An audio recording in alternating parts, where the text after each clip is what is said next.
Ek wil graag vir u voorlees uit Psalm 23.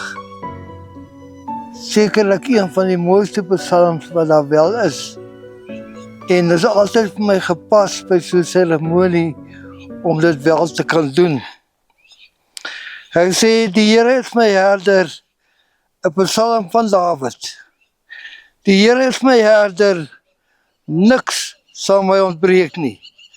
Hy laat my neerlê in groen weivelde, na waters verlus is, lei hy my heen. Hy verkoop my siel, hy lei my in die spore van geregtigheid, om sy naam ontwil. Al gaan ek ook in 'n dal van doodskaduwee, ek sal geen onheil vrees nie. Want U is met my, U stok en U staf, die vertroos my.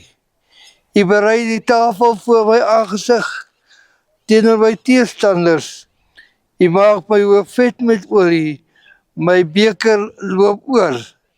Net goedheid en guns sal my volg al die dae van my lewe, en ek sal in die huis van die Here bly, in lengte van dae. Kom ons bid net 'n oomblik saam.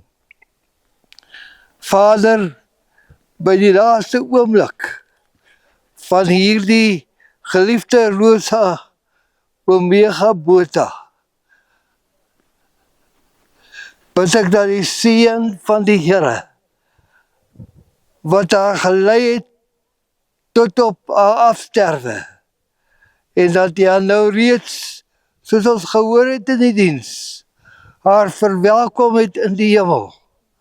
Ons eer U daarvoor, maar Here, ons dankie dat ons ook daarna kan streef, om ook eendag saam met Rosa, saam met U en ons geliefdes te kan wees. Ons eer en ons aanbid die naam daarvoor. Amen en amen. Prys sy wonderlike naam.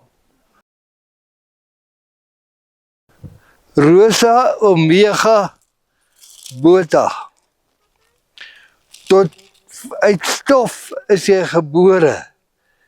Tot stof sal jy teruggaan. Seën van die Here. Amen.